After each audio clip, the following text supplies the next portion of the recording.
Winning fights in Apex is one of the most crucial parts of winning the game. Obviously, if you're not able to kill anybody, you're not going to win a game. I can give you tips all day long on how to win fights, but sometimes people need to see these examples in game in order to learn them. So hello everyone, I'm your host with the mostest, 8 Second Gaming, and today I'm going to be breaking down 3 of my own fights in ranked games in order to help you learn these a little bit better. These are 3 very different styles of fights in order to give you more information and learn a lot better. But before we hop into those, studies have shown that people that don't like this video will never win a fight ever again in Apex, so drop a thumbs up and let's hop right into the video. Okay, so the first fight that we're going to be taking a look at, I have a car and an EVA 8. So not fantastic long range weapons, more up close and personal. I do have a 2X, but it's not a lot that I can fight with.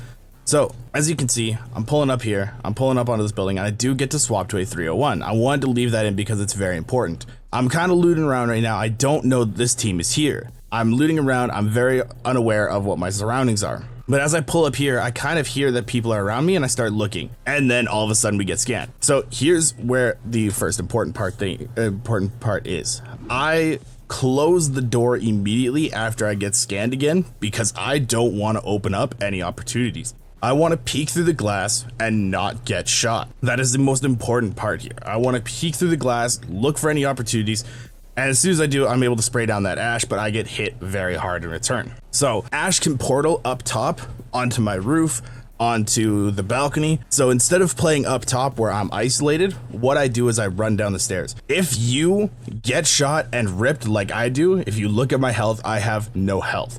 I need to be where my teammates are.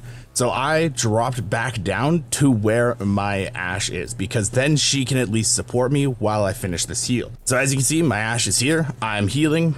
My Wraith has a crossfire right there. So everybody right now can support. We all get together. We're all able to support each other now. We're all full health. So we're able to start looking for angles again. A couple of videos ago on the GameLeap channel, I said that high ground is king for not dying as easily. So I take height as well. They have high ground. I want to be on even ground with that Ash that has the sniper rifle. So as you can see here, I have a nasty head glitch through this angle. I start to shoot them. I start to get some damage out, but as I reload, I don't want to be peeky because I can get ripped very easily. Throwing out more damage. Basically, all we're doing right now is creating a distraction, creating damage so that as you can see down here, my Wraith is able to push up. You need to be looking to create damage in your own games to give your teammates opportunities to push like this one. So I'm throwing nades now to create even more distractions, and my second teammate is going up, and here I get a lucky stick, which is a huge opportunity. If you get a stick like this, a stick is almost a guaranteed kill. So if you are able to stick somebody like I was here, you need to make sure that you are pressing that. So I'm able to spray her down and then make sure that I get the kill.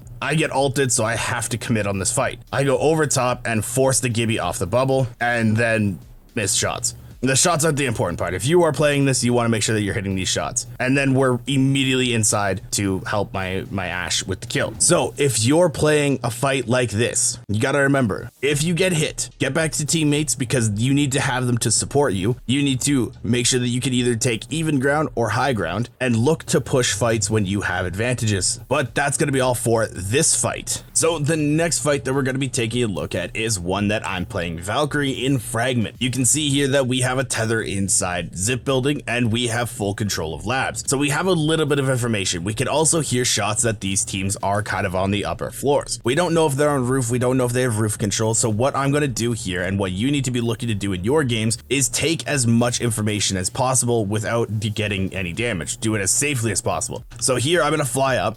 Right now, I can see that there's nobody up here, but I can also see that there are caustic traps. I want to take full roof control because, once again, high ground is king. So as I mess up this landing here, you'll see that I try to start shooting these caustic traps. My teammate does have one go off. It's not a huge deal, but as this happens, he does get challenged in the stairwell and goes down to 1 HP. So I'm hopping in here as quickly as possible. If your teammate's getting challenged and you're right there, you need to be hopping in this fight as quickly as you possibly can. And then I'm challenging everybody, getting as much damage out as I can. I do get an 11 damage shot, but my teammate is able to help me clean it up. I know that Bloodhound was extremely weak, so I go for pushing. I try to get a little shot out there to beat him out. He does open up the door, and we are able to get an easy kill here. This is a quick fight, and the reason that I want to talk about this fight is because we were taking a lot of positive space without getting as much damage done to us as possible. If you watch here, my health this entire fight does not move. I don't take any damage. My teammates do take damage, but as long as one of us is still relatively healthy, that is not an issue, because then I can help my teammates stabilize the fight and protect any third parties. So you can see here, I play the shield, I don't get any damage taken, and I'm able to win this fight without taking any damage because I play angles, take information as safely as I possibly can, and win that way. And that's what you need to be looking to do in your rank games if you want to climb. So this next fight that I want to talk about is how to win at a disadvantage. So right now, what's going on is my Ashe is dead, my Wraith is still up, there's a lot of teams left, there's 4 squads, we know that one is right next to us, and we know that one is behind us. So as you can see here, I'm checking to make sure that there's this Valkyrie that I shot earlier is actually not behind us anymore, and I do believe that I've forced her to go down. My Wraith calls on me right here, and I see one person right there. So I scope in, go for the shot, and I'm able to hit my 1 Kraber bullet. After that, they are not focused on me. So as they're focused on my Wraith, I use this opportunity to take a lot of open space. As you can see right here, I'm not very well protected. I'm not in cover. That isn't what you want to do most of the time. But because they are so tunnel visioned, they are so focused on my Wraith, and I was able to get a big Kraber shot out, I'm able to take riskier spots like this. If your teammates are drawing a lot of fire, you are able to take riskier spots. You just have to be able to play that with your team. Going forward, you can see when I reload, I drop behind this fence. This cuts off line of sight. They don't know where I am. They don't know that I'm repositioning. So I'm able to reload, pop up here, and see that they're all 3 are up here. My Wraith calls that she cracked the Caustic, so that is my first target. The Caustic's low. I want to get him out of the fight as soon as possible because my Wraith is also low. Then I'm able to switch targets immediately and see that the Wraith is low also and get her down in the same clip. Once they're dead, once that has happened, I take as much positive space as I can because I want to take the focus off of my Wraith. He's still very low right now. I'm full health. I don't know what health this Bloodhound is, but I want to make sure that I'm taking as much positive space as I can to draw the fire off my Wraith. If you are able to do something like this, I'm going for this little ledge right here to knock off line of sight from this Bloodhound. If you are able to do something like that, then that is what you want to do in your own games. If there was something like this box, say he was at this trailer, you can take behind this little box here. Any positive space you can take while still having some cover. This is a little bit more of a riskier spot because I'm a character like Octane. You can pull it off because he does have some extra mobility. So as I'm here, you'll see me try to challenge and take up the space right here. He then challenges me on low ground, and it was a huge mistake because I'm able to get the kill off. Sadly, my Wraith does die here, and we do get third partied immediately after because I have to go for a swap on the guns. Should I have just run? Probably. Would I have died? Probably still. But as you can see here, taking positive space, drawing fire off your teammates, using your teammates drawing fire to your advantage as well. Using all of these in fights, you can easily